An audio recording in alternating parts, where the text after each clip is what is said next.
Привет, друзья! Это второе видео из моей длинной серии коротких видео про вкус еды. В следующем моем видео я вам расскажу, как балансировать вкус еды, а сейчас я вам расскажу, как и по каким категориям европейская кулинария классифицирует специи. И в моих последующих видео я буду использовать эти категории для того, чтобы описывать индивидуальные специи по вкусу. Если вы не смотрели мое предыдущее видео про то, из чего же на самом деле состоит вкус еды, посмотрите сначала его, это вам ссылка где-то там в углу будет. Это вам поможет избежать всяких лишних вопросов и объяснит много очень всяких полезных и интересных вещей. Очень интересный факт. Все мы, даже те, кто совсем не умеет готовить, мы обладаем гораздо большими познаниями в кулинарии, чем в любой другой момент у людей были за всю историю человечества. Телевизоры, интернеты, современные магазины, они превратились в такие виртуальные школы кулинарного мастерства. И даже если вы абсолютно не готовите, если убрать вот этого посредника, который вас снабжает готовой едой, то может там магазин быть, или доставка какая-нибудь, или кто-то в вашей семье готовит. Если убрать этого посредника, я уверен, что вы сможете разобраться, как себя прокормить. И вы также сможете сделать то, что вам хочется кушать именно вот в этот момент. И это и есть очень важный пункт. Желание – это ваша начальная отправная точка, да? Это может быть какой-то ингредиент, например, хочу стейк, да? Или даже страна, например, хочу сегодня пельмени сварить. После того, как вы нашли эту начальную точку, вы решаете, как и каким образом вы будете это желание реализовывать. Это может быть, я тут стану возле плиты и сейчас буду полдня делать пироги. Или может у меня есть 10 минут, я зажарю 2 яйца. После этого вы решаете, какой у вас бюджет. То есть, можете ли вы себе позволить черную икру на фуа-гра намазывать и заедать трюфелями, или просто ревень погрызете на ужин. И из этого вы решаете, какие вам доступны ингредиенты. Потом вы смотрите, какая на улице погода, какое время суток, и может даже по какому поводу вы все это вообще собираетесь делать, да, это конкретно какое-то блюдо. Так вот, первая категория, по которой классифицируются специи, это как раз и есть та причина, то есть тот повод, для которого вы собрались это блюдо готовить.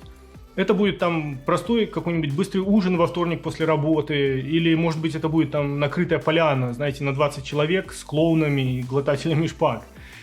Какое-нибудь быстрое яйцо в понедельник утром может очень легко превратиться легким движением в руки в яйца Бенедикт с копченым лососем где-нибудь в воскресенье утром. Да? Рецепт, кстати, тоже там будет в углу, если интересно. Или почему-то масло и сахар на черном хлебе не подают на день рождения. Да? Там, где шоколадный торт будет воспринят с гораздо большим энтузиазмом. Рецепт, кстати, тоже там в углу. Не сочтите за нескромность. Видите, к чему я это веду? Специи по вкусу будут отличаться в зависимости от повода. Где вы просто добавите соль, перец на жареное яйцо в понедельник, то в воскресенье у вас будет совсем другой повод. И можно эти яйца Бенедикт, которые вы делаете в воскресенье, посыпать, например, паприкой. Да? Итак, первое. По какому поводу вы готовите еду, влияет на выбор специй. Второе – погода. Хотите вы этого или нет, погода абсолютно влияет на выбор специй. Например, вы проснулись утром, на улице замечательная погода, как у меня, светит солнце, да? Тепло, и вы будете делать овсянку с сахаром и молоком, или вы будете делать с курицей и с беконом. Вы зажарите яйцо или съедите чашку йогурта с ягодами. После обеда, например, стало холодно, пошел дождь, даже может со снегом, да, и на ужин вам холодно и вам хочется больше всего какое-нибудь нажористое мясное рагу, или вам хочется холодной суши. После того, как вы решили, что вы хотите приготовить, ингредиенты и специи вам позволят этой цели достичь. И хотя некоторые ингредиенты и специи, они универсальны, они используются практически во всех кухнях мира, соль, например, или курица, или лук, или чеснок, да, то большинство вообще специй, ингредиентов, они строго закрепились в своих нишах в зависимости от сезона, от силы их вкуса, от громкости их вкуса, от функции их вкуса, от их региональности, от веса их вкуса и от близости их вкуса к другим вкусам. И теперь давайте эти категории поподробнее. Одним из самых центральных и главных условий хорошей еды является использование ингредиентов, которые в это время находятся в сезоне. То есть, например, молодой картофель, его очень легко можно сохранить до осени, да, но будет ли в нем вот этот вот свежий, такой яркий, хрустящий весенний вкус? Не будет. Или взять спелые, свежие помидоры в январе. То же самое. Или взять тыквенный суп, допустим, весной. Понимаете, про что я говорю, да? То есть у каждого... насчет вкуса вот ингредиентов, вот у каждого ингредиента есть свой типичный вкус, да, который мы вот обычно знаем из нашего опыта, и на основании этого знания мы добавляем этот ингредиент в наши блюда. Например, бананы, они должны быть сладкими. Ну, бананы ведь они становятся гораздо слаще, когда они спелые. Поэтому всегда очень важно и всегда надо пробовать ингредиенты, которые вы готовите в процессе готовки, и регулировать количество специй в зависимости от вкуса ваших ингредиентов. То есть, например, вы делаете банановый пирог, и бананы попались очень сладкие. Ну, кладите меньше сахара. Или вы делаете соус для пиццы, а у вас помидоры кислые. Добавьте немного сахара. Вот следующая очень важная деталь всех ингредиентов – это их громкость вкуса. Представьте себе такую вот просто ручку громкости, да, где единица – это будут очень тихие такие ингредиенты, там, например, петрушка, а десятка – это будут такие громкие, такие свежие, острые красные перцы. Такие громкие ингредиенты. Да? И когда вы готовите какое-то блюдо, думайте про громкость ингредиентов, которые вы туда добавляете. Это как от их громкости будет зависеть их количество. В белках вот тихие ингредиенты, это будет там белая рыба, морепродукты какие-нибудь, тофу соевое, да? Их лучше готовить в воде или на пару. А средней громкости ингредиента это будет белое мясо, курица, свинина, да, которое лучше пожарить на сильном огне. И тяжелый или громкий белок такой. Это будет красное мясо, говядина, баранина, оленина, кости какие-нибудь. Да? Для них лучше подходит тушение в рагу.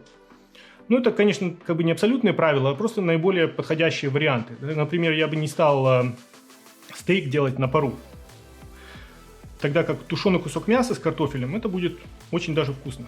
Тот же принцип работает и с травами. Например, как я уже говорил, петрушка – это очень тихий ингредиент. Тогда как укроп – это уже будет средней громкости что-то такое. А розмарин – это будет громкий такой сильный ингредиент. И его хватает совсем-совсем немного. Еще важно понимать, какую функцию ваши ингредиенты исполняют в вашем блюде. Для чего вы кладете какой-то ингредиент в ваше блюдо. Вот, например, соль, она стимулирует жажду. Тогда как кислота эту жажду подавляет. Например, как в лимонаде. Да? Соль, она также стимулирует аппетит, и она усиляет вкус еды, что очень-очень важно в закусках, которые обычно подаются перед основным блюдом. Ну, а теперь поговорим про горечь. Горечь, она тоже стимулирует аппетит и усиляет другие вкусы, одновременно придавая блюду легкость. Она вот разрезает этот жир и облегчает блюдо. Вот, например, если возьмем грейпфрут, да, представьте вот сухую какую-нибудь пресную печеньку такую, да, это будет наша текстура. Сверху мы положим мягкий козий сыр, это будет жир. Сверху кусочек какого-нибудь тонко нарезанного, сильно соленого вяленого мяса, то есть типа итальянское прошутто, например. Это будет соль. И закуска у нас получается жирная, хрустящая и соленая. Ну, нормально, но чего-то не хватает, да? Вот попробуйте сверху положить небольшой кусочек грейпфрута. Да? Вот это горечь и сладость от грейпфрута. Соль у нас будет от прошутто, сыр будет от жира, а текстура будет от печеньки. Попробуйте, это очень-очень вкусно. Ну, ладно, вернемся к функциям специй. Итак, следующая функция – это сладость. Я надеюсь, что всем известно, что сладость насыщает, да? Поэтому десерты всегда подают в конце еды. И поэтому детям до еды конфеты не дают. Некоторые ингредиенты и специи они согревают. Например, корица или кумин. Другие охлаждают, как огурцы и мята. Поэтому при готовке блюда важно понимать, какую функцию в него принесут ваши ингредиенты, что они там будут делать. Например, чтобы не убить аппетит, поливая ваши закуски в начале еды каким-нибудь сладким соусом. Да? И региональность ингредиентов, она тоже влияет на ваш выбор ингредиентов и специй. И региональность – это, пожалуй, один из самых легких способов упростить их выбор.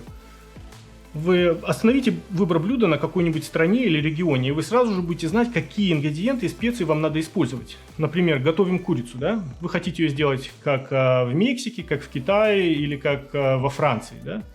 Сразу же понятно, вы к ней сделаете там сальсу остренькую, или какой-нибудь сладко-острый соевый соус, или горчичную подливку на сливках и масле. Это же вам поможет выбрать гарнир к тому же блюду. Бобы, рис или молодой картофель. И когда я говорю про вес вкуса ингредиентов в этом контексте, я не имею, конечно же, в виду там 100 граммов черного перца. Да, я имею в виду вес их вкуса. Вот, например, арбуз будет легкого веса, да? У него вкус такой легкий, такой воздушный. Яблоки где-то будут в середине, а у бананов будет тяжелый вкус. К вину это относится точно так же. Например, пино-нуар будет легкое такое вино красное, мерло будет среднее, каберне будет тяжелое. По этой же причине легкое белое вино, например, как савиньон блан, лучше всего подходит для ингредиентов и специй с легким вкусом, типа рыбы.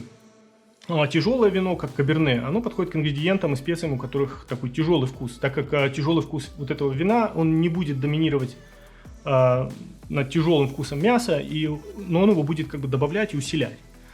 Или возьмите пшено. Пшено будет легкий такой вот ингредиент. Рис где-то в середине, а пророщенная пшеница уже будет тяжелая. И если вот взять соусы тоже, лимонный винегретный соус какой-нибудь вашему салату придаст такой легкий, веселый вкус. Да? Соус на масле или сливках, он будет где-то в середине. А демиглас или говяжий отвар, он будет тяжелым таким соусом. Ссылочка на демиглас тоже там в углу где-то. Вес, вкус ингредиентов и сезон, они идут нога в ногу, так как летом в жару нам хочется каких-нибудь легких, таких веселых блюд. Вот, например, салат с зеленью и креветками и лимонным соусом. А в холодной зимой мы выберем какой-нибудь мясной пирог с картофелем, такой горячий. Да? Ну и самое последнее, близость вкуса ингредиентов и специй – это такой очень-очень тонкий момент. Идеальный такой маленький кусочек рыбы, как в японских сашими, сам по себе он, конечно, будет великолепен, да, конечно. Но на самом деле существует очень мало таких вот ингредиентов, которые нельзя было бы улучшить даже вот небольшой щепоткой соли. Точно так же, как щепотка сахара на клубнике, она поднимет ее вкус, а там пару капель лимона, например, на ваш арбуз, они его сделают очень намного-много вкуснее. И когда я говорю про близость ингредиентов и специй, я имею в виду то, что некоторые специи и ингредиенты можно есть сами по себе, но в основном они в большей или меньшей степени работают или они работают лучше в сочетании с другими специями. И степень как бы вот этой близости, их сочетаемости тоже будет влиять на их выбор. Это вот и будут все категории, по которым я буду в последующих видео описывать всякие разные специи. И в моем следующем видео я вам кратко расскажу основные принципы регулирования вкуса еды и как балансировать разные сочетания соли, там, сахара, кислоты и тому подобное. Если вы еще со мной и вам понравилось это видео, ставьте лайк, не стесняйтесь, я буду очень рад. Если вам нравится то, что я делаю, подумайте о том, чтобы подписаться на мой канал, поддержать меня. Можете даже про меня рассказать своим друзьям. Или лучше не рассказывайте, будьте таким местным кулинарным экспертом, да? Всем на зависть. Но самое главное, себе на пользу, да? Если есть какие-то вопросы или комментарии, обязательно пишите, я постараюсь всем ответить по мере возможности. Увидимся очень скоро. На сегодня все. Всем пока.